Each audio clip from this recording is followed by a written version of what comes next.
지난해 나라 세금이 당초 계획보다 25조 원 넘게 더 거쳤습니다. 역대 최대 규모의 초과 세수입니다. 정부의 세금 추산에 이렇게 오차가 큰 이유가 뭔지, 우리 경제엔 어떤 영향을 줄지 짚어봤습니다. 국민연금이 한진칼에 이어서 남양유업에도 주주권을 행사하기로 했습니다. 배당 정책을 담당하는 사내위원회를 만들라는 내용인데 국민연금은 관련 논의 과정에서 구체적인 배당 금액을 제시하는 방안도 고려했던 것으로 확인됐습니다. 단독 취재했습니다. 부동산 규제와 공시가격 인상 영향으로 서울 아파트값이 13주째 하락세입니다. 하지만 수억 원 내려간 급매물도 거래되지 않고 있는데요. 이런 관망세가 언제까지 이어질지 전망해봅니다. 자동차 업계가 앞다퉈 할인 경쟁에 나섰습니다. 내수 부진을 털기 위한 고육지책입니다. 어떤 차를 얼마나 싸게 살 수 있는지 알아봤습니다.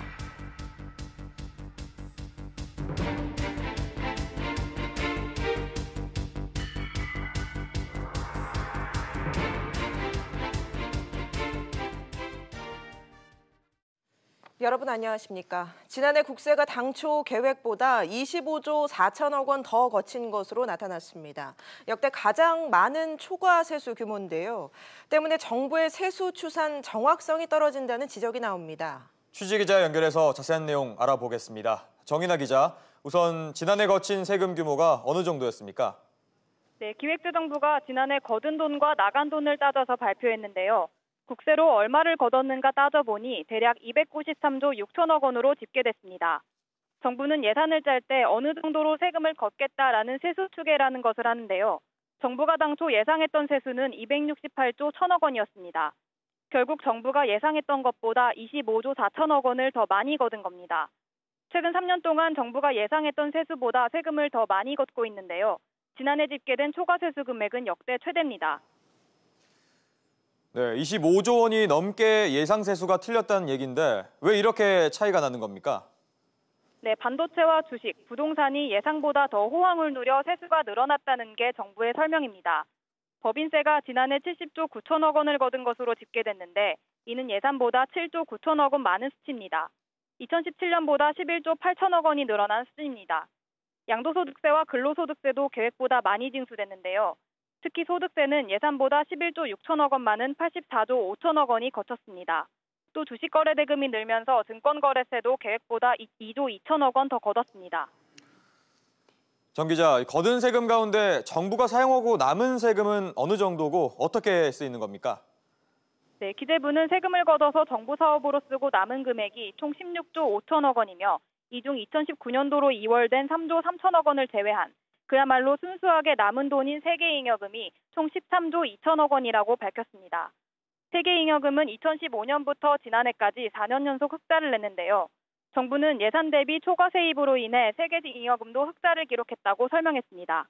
이 금액은 공적 자금이나 추경 예산 편성에 사용될 예정입니다. 지금까지 SBS CNBC 정인아입니다. 네, 앞서 들으신 대로 25조 원, 지난해 더 거친 세금 규모인데요. 이처럼 예상을 웃도는 세수 풍년은 3년째 이어지고 있습니다.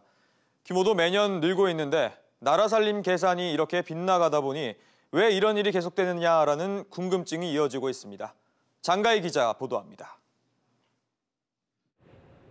기획재정부는 증권거래세 인하나 폐지에 대해 반대 입장을 고수했었습니다. 넘쳐나는 세수에 거래 활성화를 외면한다는 지적에 결국 개편에 나섰습니다. 증권거래세가 좀 너무 과도하다는 지적에 대해서는 저도 일정 부분 공감을 합니다. 증권거래소를 어떻게 합리적으로 하는 것이 바람직하냐에 대해서는 현재 검토가 이루어지고 있고요.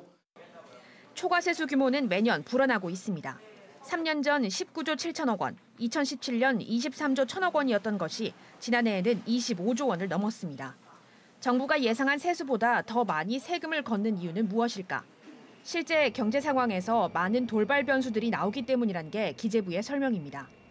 예상을 뛰어넘는 반도체 호황에 법인세가 급증하는 게 대표적입니다. 지난해 4월 다주택자 양도세 강화라는 규제 변수에 거래가 급증한 것도 세수가 늘어난 이유입니다.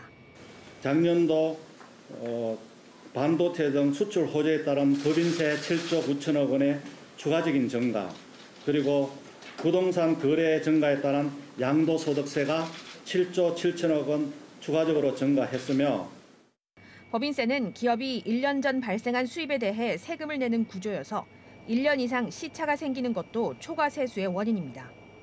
2012년부터 4년 연속 세입 결손을 의식해 정부가 지나치게 보수적으로 세수 추계를 하는 게 아니냐는 지적도 나옵니다. 세수 추계를 보수적으로 하는 문제와 그리고 이제 그렇게 보수적으로 했을 때 기준은 무엇인지에 대한 좀 공개가 좀 필요하다고 생각하고요. 정부는 오차가 큰 항목을 중심으로 추계 방식 개선을 검토 중이며 예산안을 국회에 제출할 땐 전년도 세수 추계 오차 원인 분석과 개선 사항을 함께 공개하기로 했습니다. SBS CNBC 장가입니다. 네, 세금이 덜 거친 것도 문제지만 더 거친 것이 좋다고 볼 수는 없는 상황입니다. 이 내용 취재 기자와 자세히 짚어보겠습니다. 이한승 기자가 나와 있습니다. 자, 이 기자. 네. 세수가 부족한 것도 아니고 더 거쳤다는 건데 그 문제가 아니지 않습니까? 네, 사실 덜 거쳐도 문제고 더 거쳐도 문제입니다. 예측이 잘못됐다는 얘기인데 예측이 잘못되면 이 정부의 재정 운용에 악영향을 미칠 수 있기 때문인데요. 더 큰 문제는 지난해 경기가 좋지 않았는데도 이 초과 세수가 발생했다는 겁니다. 지난해 같은 경우는 3%를 예상했던 경제 성장률이 결국 2.7%로 그쳤거든요. 그런데 25조 원에 달하는 초과 세수는 발생했고요. 당장 정부 입장에서는 경기도 어려운데 이 세금을 걷었다, 세금만 걷었던 건 아니냐 이런 비판을 피할 수 없게 됐습니다. 여기에 초과 세수를 만약에 제대로 예상을 했다면 그 돈을 복지나 일자리 예산에 제대로 써서 경제 성장률을 더 끌어올릴 수 있지 않았냐 이런 말까지도 나오고 있습니다. 네, 경기가 부진한 상황에서 세금을 계획보다 25조 원이 더 거친 셈이잖아요. 네. 이렇게 되면 나라 국간도 충분히 넉넉하게 된 건데 이렇게 되면 통상적으로 이 돈을 어떻게 사용하는 겁니까? 일단 기본적으로 예상보다 더 많은 세금이 거쳤기 때문에 감세 조치를 할 수가 있는데요. 비과세 감면이라든지 증권거래세나 법인세를 인하하는 등의 조치가 필요하다는 게 전문가들의 지적입니다. 직접 들어보시겠습니다. 선제적으로 미리미리 그 세율을 조정해서 감세 정책을 해 나가야 이 경제를 계속해서 안정적으로 이끌어가는 데 도움이 될 것으로. 네, 하지만 지난해 7월 발표됐던 2019년도 세법 개정안에는 이 같은 인하 조치에 대한 내용은 없었습니다. 네, 정부가 의도적으로 세수 목표를 낮췄다 이런 지적도 있다면서요. 네, 아시다시피 지난해 같은 경우는 근로시간 단축 또 최저임금의 급격한 인상 등이 예상돼 있어서 확장적인 재정 운용이 필요한 상황이었는데요. 그럼에도 보수적으로 전망했다는 데는 의도성이 있는 것 아니냐 이런 의혹이 일고 있습니다. 하지만 일각에서는 2018년도 세수를 예상하는 시점인 2017년 8, 9월쯤에 초과 세수가 발생할 것을 이미 예상할 수 있었지 않았느냐 이런 의혹도 제기를 하고 있거든요. 어떤 내용인지 들어보시겠습니다. 반도체 좋았던 게 2016년서부터 계속 좋았던 거고요. 양도소득 수대 같은 것도 사실은 부동산이 좋아지면은 당연히 올라갈 거 예상할 수 있었던 거고요. 그리고 2018년도 세법 개정 과정에서 이 법인세 최고 세율을 22%에서 25%로 올려서 이 법인세 세수가 늘어날 것이라는 것도 충분히 예상 가능했다는 설명도 덧붙였습니다. 이에 대해서 기재부에 물어보니까요. 그럴 의도도 없고 그럴 수도 없다고 반박했습니다. 네, 알겠습니다. 이 기자 얘기 잘 들었습니다. 국민연금이 남양유업에 배당 관련 심의 자문을 담당하는 위원회를 설치하도록 정관 변경을 제안하기로 했습니다. 한진칼에 이어서 두 번째로 주주권 행사에 나서는 겁니다.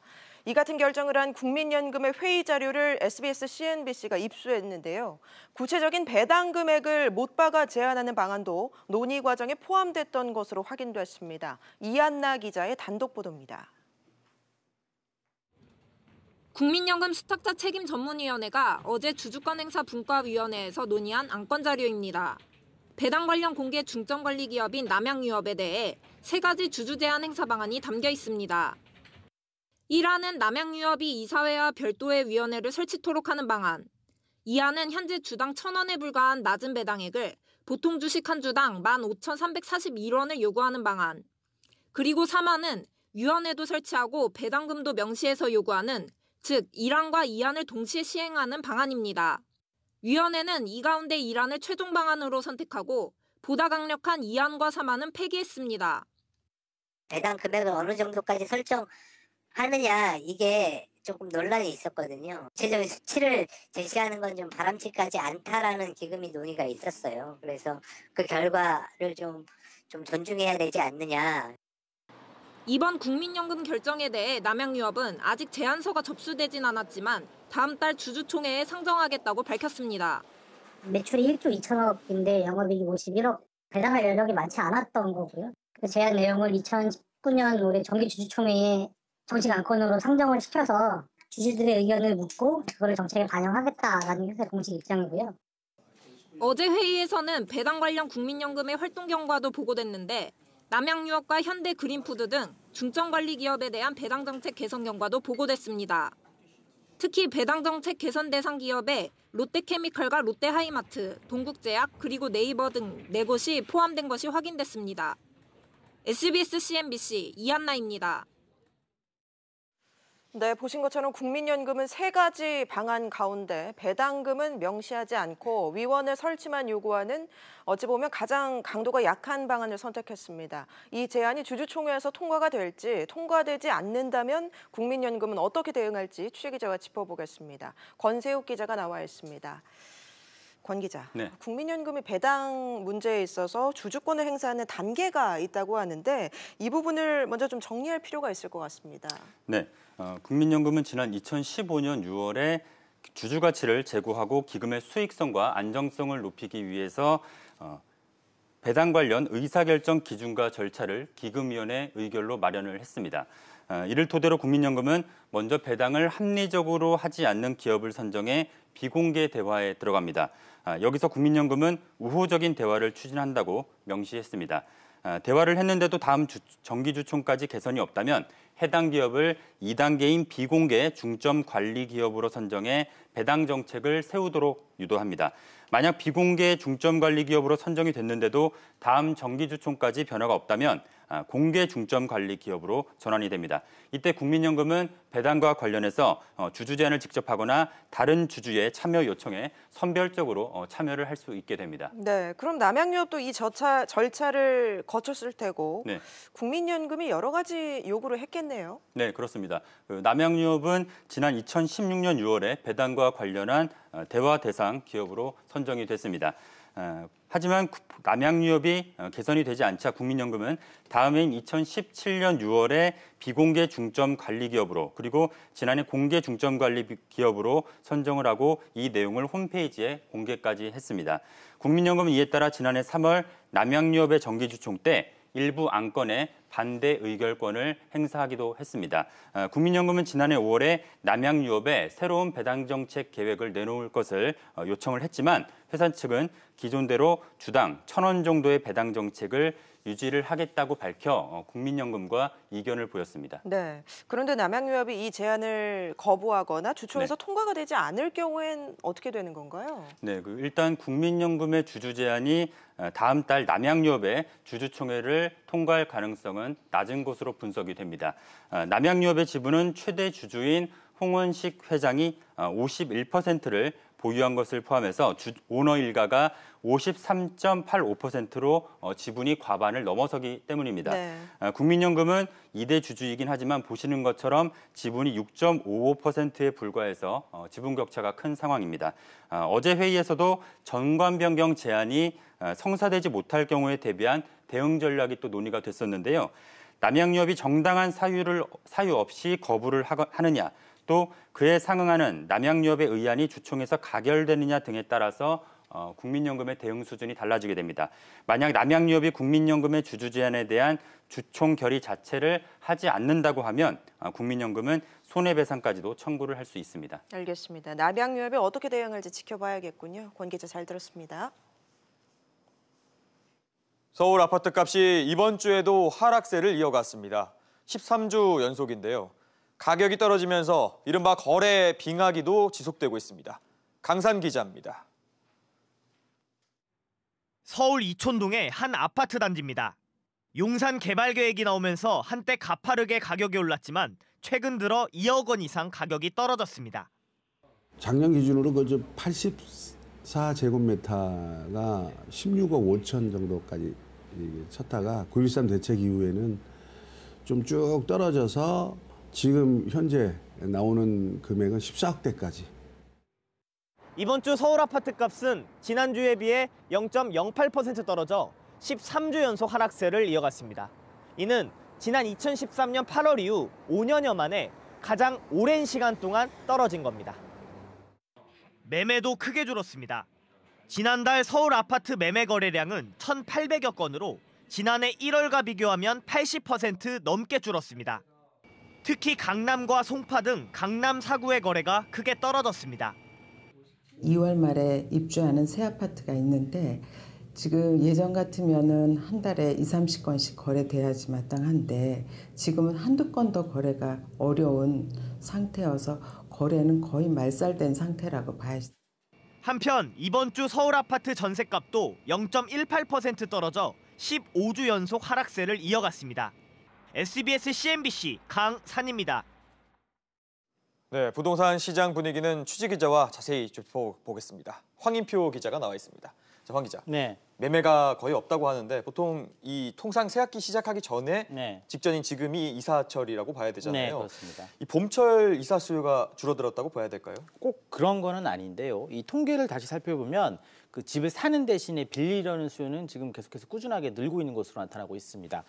지난달 서울 아파트 매매에 앞서 보신 것처럼 크게 줄어들었지만 전월세 거래는 17,777건으로 지난해 1월 14,000여 건에 비해서 25% 늘어났고요. 특히 새학기를 앞두고 학군 수요가 몰린 강남 상구와 이 노원구에서 전월세를 찾는 사람들이 여전히 많은 것으로 나타났습니다. 결국 가격이 떨어지니까 일단 사자 이런 분위기보단 좀 더 지켜보자 이런 얘기군요. 그렇습니다. 지난해 이제 아파트가 서울 아파트까지 평균 8%나 올랐거든요. 너무 올랐다, 비싸다 이런 반응이 나오고 있고 여기에 정부가 여러 가지 규제책을 내놓고 있고 대출 규제, 보유세 강화 방침까지 책을 내놓고 있죠. 최근 또 표준 단독주택의 가격이 공개되면서 보유세 논란이 거세게 일었는데 한 달 후에는 1,300만 아파트 가구의 공시 가격도 사전 공개가 됩니다.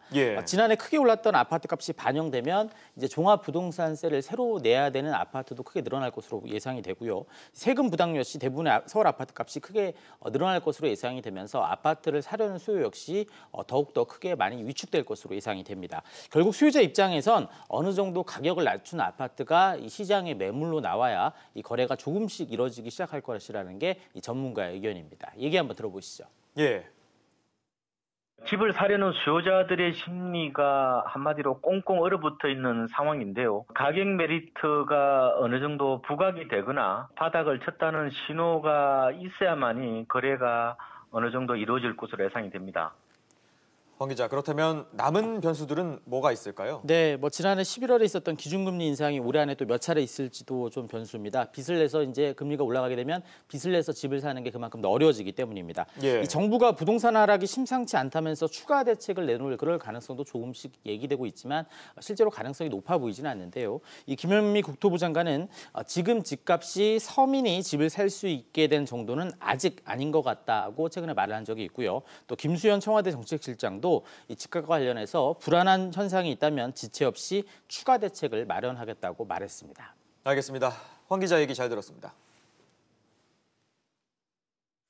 지난 설 연휴에 포스코 포항제철소에서 근무하던 직원이 숨지는 사고가 발생했습니다. 사망 원인을 놓고 논란이 커지고 있는 가운데 고용노동부가 포스코가 산업재해를 은폐했는지 여부를 조사하기로 했습니다. 손석우 기자가 보도합니다. 설 연휴인 지난 2일 기기를 점검하던 포스코 직원 김모 씨가 숨진 채 발견됐습니다. 포스코는 산업재해 가능성을 부인했습니다. 그러나 경찰의 부검 결과 사망 원인은 장기 파열에 의한 과다 출혈로 확인됐습니다. 고용노동부도 현장 조사와 목격자 조사를 해본 결과 췌장 등 장기 손상에 의한 사망의 가능성을 높게 보고 있습니다. 산재의 개연성을 매우 높다고 판단하고 있는 겁니다. 처음에 기계 작동 안 했다 했다가 나중에 좀 살짝 번복을 했죠. 정황이나 이런 것도 많이 살펴서 그런 게 있으면 하는데. 고용부는 추가적으로 포스코의 산재 은폐 의혹을 포함해 사고 경위 등을 조사할 계획입니다. SBS CNBC 손석우입니다. 우리은행의 한 지점장이 환경미화원들의 명의를 도용해 100개의 계좌를 만든 사실이 적발됐습니다. 금감원이 과태료 부과 처분을 내렸는데요. 자세한 내용은 취재기자 연결해 듣겠습니다. 정지환 기자. 네, 정지환입니다. 우선 명의를 도용했다는데 어떻게 이런 일이 가능했던 건가요? 네, 지난 2017년 금천구청 소속 환경미화원 100명은 매달 실시하는 안전교육 설명회에서 본인 명의로 개설된 통장을 받았습니다. 문제는 이 통장이 본인의 동의와 실명 확인 없이 개설됐다는 점인데요. 우리은행의 한 지점장이 환경미화원들이 노조에 가입할 때 기입한 신상 정보를 이용해 계좌를 개설한 겁니다. 환경미화원들은 당시 지점장을 검찰에 고소했고 금감원에도 민원을 제기했습니다. 금감원은 부문검사에서 이런 사실을 확인하고 지난달 30일 우리은행에 과태료 1,000만 원, 그리고 직원 4명에게 총 6천만 원의 과태료를 물렸습니다. 네, 그런데 이런 일이 처음이 아니라고요? 그렇습니다. 지난 1일 금감원 제재 내용 공개안에 따르면 우리은행의 한 지점에서는 2005년에 이미 사망한 고객의 계좌를 2007년에 개설한 일이 있었습니다. 영업점 직원이 과거에 받았던 신분증 사본을 이용해 고객이 내점한 것처럼 꾸며 계좌를 개설한 건데요. 우리은행의 다른 5개의 지점에서도 사망한 명의인의 신분증을 이용해 계좌 10개가 개설되는 일이 있었습니다. 이에 따라 금감원은 지난 1일 불법 계좌 개설과 관련된 우리은행 직원 3명에게 총 450만 원의 과태료를 부과했습니다. 지금까지 SBS CNBC 정주환입니다. 정부가 최저임금 결정체계 개편 초안을 공개한 이후 한 달 동안 진행해온 의견 수렴 절차를 오늘부로 완료했습니다. 이르면 다음 주쯤에 개편안이 나올 것으로 보이는데요. 자세한 내용 취재기자 연결해 알아보겠습니다. 윤성훈 기자. 네, 윤성훈입니다. 네, 다음 주 언제쯤 발표될까요? 고용노동부는 아직 시점이 구체적으로 정해지진 않았지만 다음 주에 발표할 가능성이 높다고 밝혔습니다.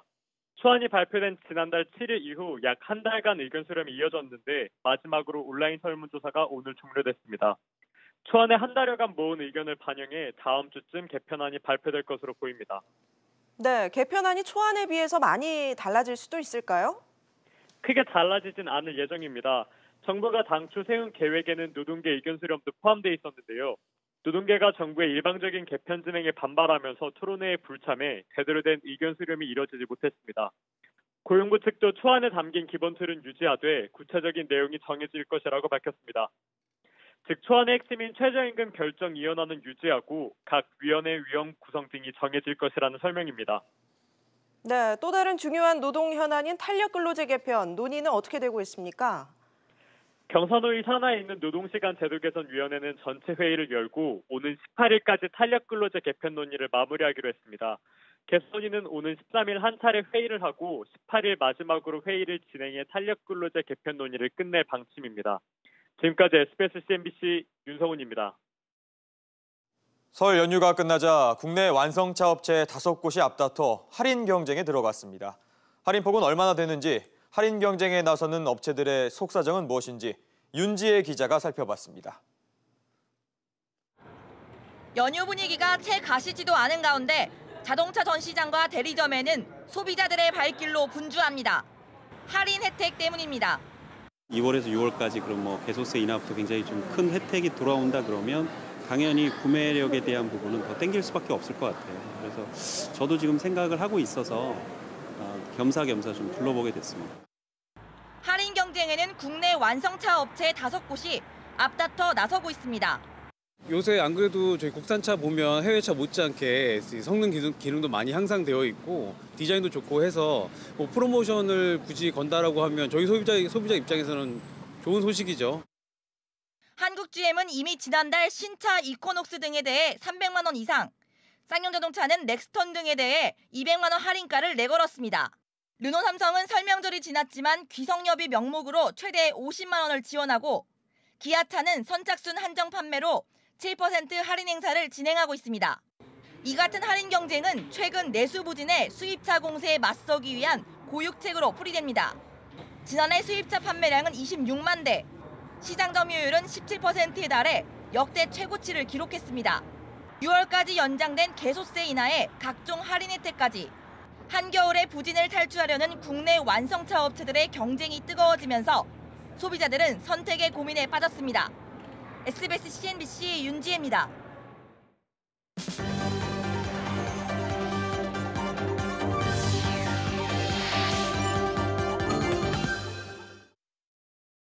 금감원이 18개 팀을 폐지하고 3개 팀을 신설하는 조직 개편을 시행했다고 밝혔습니다.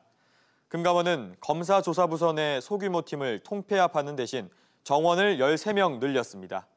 이번 조직 개편은 상위 직급을 줄이기 위한 방안으로 금감원은 지난달 공공기관으로 지정되지 않기 위해 5년 안에 팀장급 직급의 비중을 현재 43%에서 35%로 줄이기로 했습니다.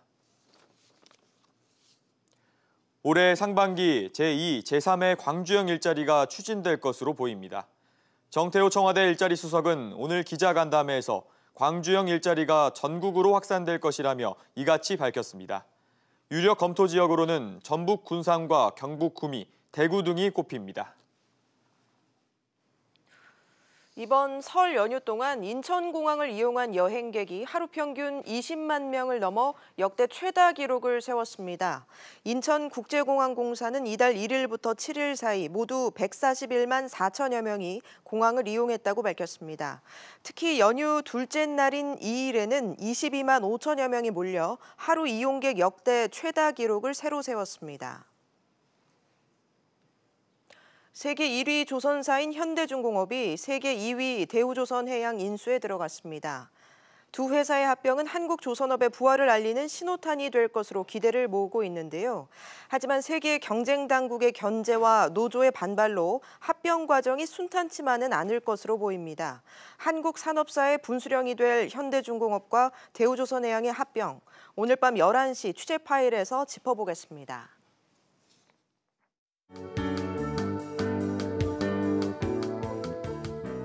안녕하세요. K웨더 라이프스타일 예보 오조입니다. 현재 경기도와 강원도, 충청북도에는 한파주의보가 내려진 가운데 찬바람이 체감온도를 더 끌어내리고 있는데요. 주말까지도 한파는 이어지겠습니다. 내일 서울의 아침 기온은 영하 10도로 오늘과 비슷하겠고 일요일에는 영하 9도로 시작해 낮 동안에도 기온이 크게 오르지 못하면서 춥겠습니다. 갑작스러운 한파에 감기 걸리지 않도록 추위 대비를 잘해주셔야겠습니다. 내일은 눈 소식이 있습니다. 내일까지 강원 영동과 경북 북부 동해안에는 2에서 7cm, 경상 내륙에는 1cm 내외의 눈이 내리겠고요. 울릉도와 독도는 글피까지 10에서 30cm의 눈이 내릴 것으로 보이니까요. 이들 지역으로는 폭설에 대비를 잘해주셔야겠습니다. 현재 위성 영상입니다. 전국이 대체로 맑은 날씨를 보이고 있고 울릉도와 독도는 흐린 가운데 눈이 내리고 있습니다. 한편 전국 곳곳에 건조특보가 발효 중입니다. 산불 등 각종 화재 예방에도 유의하셔야겠습니다. 중부지방의 아침은 강한 한파가 이어지겠습니다. 아침 기온 서울 영하 10도, 인천과 대전 영하 7도, 춘천은 영하 11도까지 떨어지겠습니다. 동해안은 저녁부터 눈 소식이 있습니다. 낮 최고 기온 속초 5도, 울진 6도가 되겠습니다. 남부지방은 낮부터 기온이 오르겠습니다. 낮 최고 기온 대구 5도, 부산 6도, 광주 3도를 보이겠습니다. 주말까지 추위가 이어지다 다음 주 화요일부터는 추위가 잠시 주춤하겠습니다. 다만 다음 주 월요일에는 경상도에 눈 또는 비가 내릴 것으로 전망됩니다. 날씨였습니다. 뉴스프리즘 여기서 마치겠습니다. 편안한 주말 보내시기 바랍니다. 고맙습니다.